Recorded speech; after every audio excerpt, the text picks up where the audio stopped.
खेती हम करते हैं तो जब पूरी बरसात निकल जाती है, खेत भरा रहता पानी, और बरसात के बाद में जब ये मौसम आता है तो इस मौसम वाली घास पर हो जाती। तो वो बरसात में प्रतिकूलता थी, अब सर्दी वाली तो फिर घास आ गई, और जब बरसात वाली आई तो इसका बराबर हो जाता है। और वो खत्म नहीं होता है तो उससे पहले बीज छोड़ देता, खत्म नहीं हो रहा तो फिर बीज छोड़ देता, उससे परेशान हो जाते, उसे उखाड़ते उखाड़ते बाल।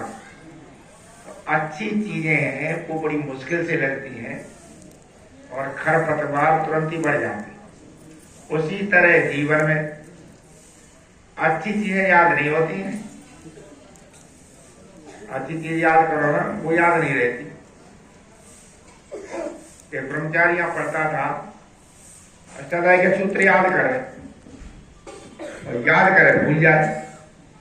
एक अमेरिका का ब्रह्मचारी था, दर्शनार्थ को यहाँ रहता था, वो से छोटा था, उसके पास गया कि भ्राता जी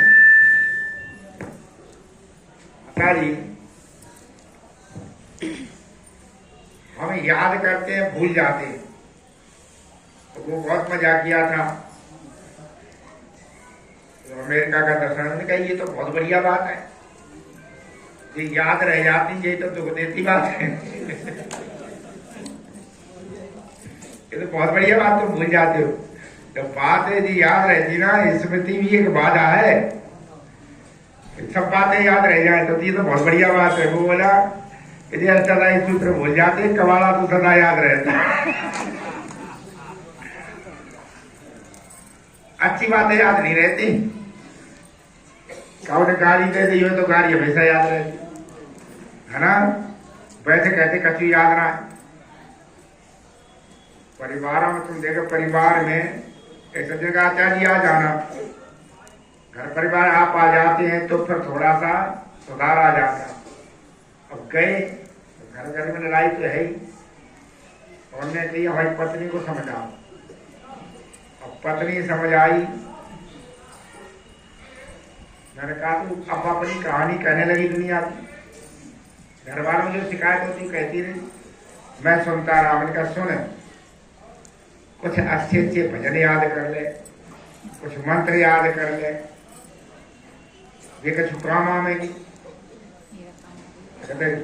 यही तो बात हमें याद ही नहीं है मंत्र, हमारी याददाश्त तो बिल्कुल चली गई। और कहाँ चली गई है तुझ पता नहीं कितनी कथा सुनाएगी पूरे घर की, सारे घर की तो कथा सुनाएगी, जो रानी जी का, जिठानी लिए का, फलाने लिए का, सब तो याद चुका है, वो याद नहीं। जो चीज याद नहीं है वो आदमी याद रखता। हमारा आपसे कहना है, सुनो, सवेरे शाम को बैठ करके तुम सबको याद कर लेते हो, है ना। बालक बहाने तुमको याद आ जावे, मायके वाले याद आ जावे, लड़ाई वाले याद आ जाए, झगड़े वाले याद आ जाए, सबको बैठ के याद कर लेते हो। लेकिन जिसे याद करना उसे याद नहीं करते हो, जिसे याद करना है उसे याद नहीं करते। तो याद उसे करो जिसे याद करना है। इसीलिए हमने शुरू से ही प्रयास ही रहा कि आप लोग रोज जो चीजें करते हैं दिनचर्या में, वो चीजें आपको याद रहे। तो शाम को तो हमने चला रखा थोड़ा संध्या का, सवेरे ही देव यज्ञ का। तो देव यज्ञ जिसे हम कहते हैं, इन्हें कहते हैं महायज्ञ, कि हमारे जीवन को बनाते हैं। सवेरे जब देव यज्ञ करते ना, उसकी तो व्याख्या बहुत लंबी है, अभी तो अंग स्पर्श वही अटके हुए हैं। लेकिन उससे आगे हमेशा ये ध्यान रखो कि अपने अंदर प्रीति पैदा करो। मैंने कहा था ना, कस्मै देवाय हविषा विधेम। साहित्य ने अर्थ किया है कस्मै देवाय हविषा विधेम। इसका अर्थ हम दयान जी करते हैं, अत्यंत, वो वहां लिखते हैं, अत्यंत प्रेम से ग्रहण करने योगाभ्यास से उसकी भक्ति करें। समझे ना। सबसे बड़ी बात क्या है जीवन में? समर्पण। कोई दिव्यता है उसके प्रति समर्पण करो। बिना समर्पण की बात नहीं बनती। क्या करो, समर्पण करो। विद्यालय में हो, गुरुओं के प्रति समर्पण करो। घर में है, माता पिता के प्रति समर्पण करो। जब तक आप समर्पण नहीं करेंगे ना, कि सारी सृष्टि इसी से चल रही है, सारी सृष्टि इस समर्पण पे ही है। देखा ना, पृथ्वी ने समर्पण कर रखा सूर्य के आसपास घूम रही, सूर्य ने समर्पण कर रहा वो घूम रहा। सबका एक समर्पण है। और जब तक हम अपने जीवन में समर्पण नहीं लाते हैं तब तक बात बनती नहीं। आपने देखा ना, टूटे फूटे बर्तन ले जाते हैं ना, बैठे होंगे आप लोगों ने, घर में फूट जाते बर्तन, और बर्तन ले जाते हैं, फिर दे देते हैं, और वे फूटे बर्तन जो ले जाते हैं उनके नए बर्तन बना देते हैं। अच्छा, कैसे बनाते हैं? उसे इतना गर्म करते हैं, उसमें केमिकल डाल करके बिल्कुल पानी बन जाता है। धातु कैसे बन जाती? पानी। और फिर सांचा होता है, जैसे सांचे में चाहो वैसे डाल लो। गिलास बनाना चाहो गिलास बनाओ, थाली बनाना चाहो थाली बना लो, कटोरी बनाना चाहो कटोरी बनाओ, टूटे बर्तन की बन जाती। अच्छा, जब वो टूटा बर्तन समर्पण न करे, ऐसा कैसे ही रहे तो बन जाएगा? कुछ नहीं बनेगा ना। इसीलिए प्रभु को समर्पित कर दो अपने को। और जो कठिनाइयां है ना, जितनी ज्यादा जीवन में कठिनाइयां आती, ये हमें ऐसे ही आती हैं जैसे धातु को पिघला करके साथी में। जब तक आप पिघलोगे नहीं, समर्पण नहीं करोगे, तब तक नए साथी में ढलोगे ही नहीं, पुराने में बैठे रहोगे। तो नए साथी में ढलने के लिए समर्पण बहुत जरूरी। अपना समर्पण करो। स्वामी दयानंद ने समर्पण को इतना महत्व दिया, इतना महत्व दिया है, पूरी संध्या के बाद उन्होंने समर्पण मंत्र लिखा, नमः संभवाय। नमः का मतलब क्या है? समर्पण।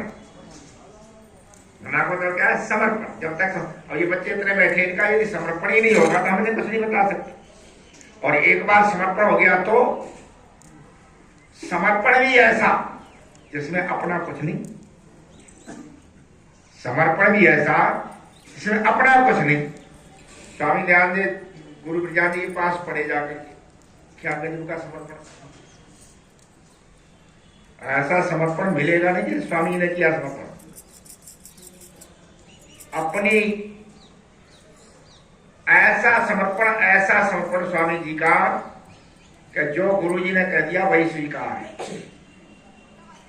तब स्वामी दयानंद बने। समर्पण ना होता तो स्वामी दयानंद नहीं बनते।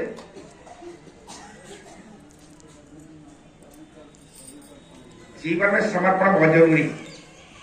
और इस समर्पण के लिए बार बार समर्पण कब होता है बताओ? समर्पण तब होता है जब प्रेम हो। प्रेम में तो समर्पण होता है ना। वैसे गुलामी होती, समर्पण नहीं होता। मालिक है, नौकर काम करता है, समर्पण थोड़ी है, नौकरी है। समर्पण नहीं हो, क्या है? नौकरी है। समर्पण कब होता है? जब प्रेम हो। समर्पण कब होता है? जब प्रेम हो। इसलिए स्वामी जी ने दिया अत्यंत प्रेम से। मैंने कहा ना, भक्त जब हवन करने के लिए बैठता है तो हवन में क्या है? समर्पण है। भाग कहता ना, इदं न मम, मेरा नहीं। भक्त बैठा है, क्या दूं प्रभु? मैंने कहा सामग्री दे। तो सामग्री तो प्रभु की है। घी भी उसका है, समिधा भी उसी की है। घी उसका, समिधा उसकी, सामग्री उसकी, फिर क्यों क्या? जिस शरीर से डालता है, जिस हाथ से, वो हाथ भी उसी का। हमारा क्या? पर अंत में भक्त को ध्यान आता है ना, मेरे पास ही मेरी एक चीज है जो प्रभु की नहीं है।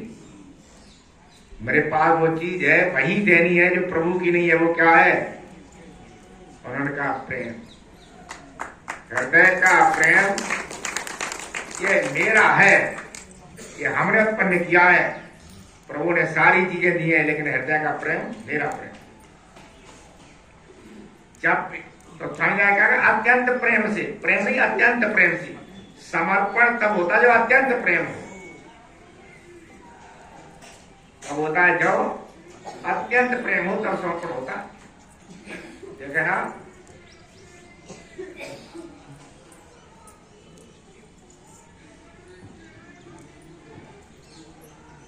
जब अत्यंत समर्पण होता है तो क्या होता है?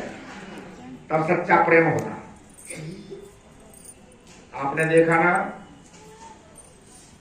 गाय जब ब्याती है बच्चे से अत्यंत प्रेम होता है। ऐसा समर्पण कहीं देखा? कहीं नहीं देखा होगा। वेद में कहा हम एक दूसरे से ऐसे प्रेम करें, ऐसे प्रेम करें जैसे तुरंत ब्याही गाय अपने बच्चे से करती। ये माँ भी ऐसा नहीं कर सकती है। गाय को हमको माता के बराबर देती माँ, ये माँ इतना नहीं कर सकती इतनी गाय करती है। बच्चा जब पैदा होता है तो देखा ना आपने, हमारा सबसे पवित्र स्थान क्या है? जीव है ना। सबसे पवित्र स्थान क्या है? जीव है। अच्छा, हम हाथों से गंदगी छू लेंगे, पैरों से गंदगी छू लेंगे, जीव से नहीं है। शरीर में सबसे पवित्र क्या है बोलो? जीव। और कमाल है इस माँ का, गौ माँ का, बच्चे की गंदगी जीव से ही साफ करती है। प्रेम का उत्कृष्ट नमूना है ना ये माना कि बच्चे की गंदगी कैसा बात करती? जीव से। और जब तक बच्चा साफ नहीं हो जाता तो चाटती रहती।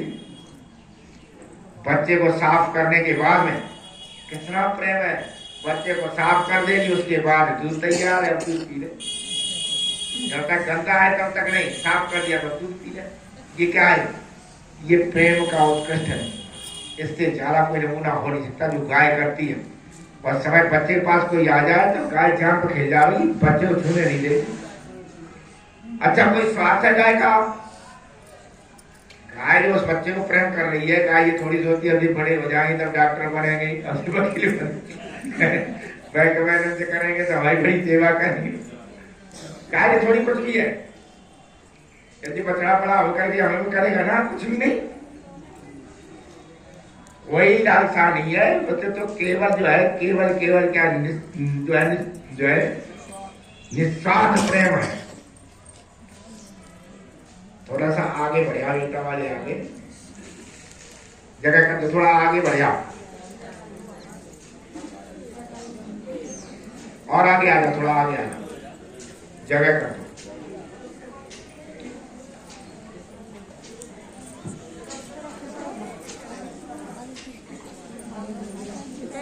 बैठ जाओ, बैठ जाओ, आ जाओ इधर, अंदर आ जाओ।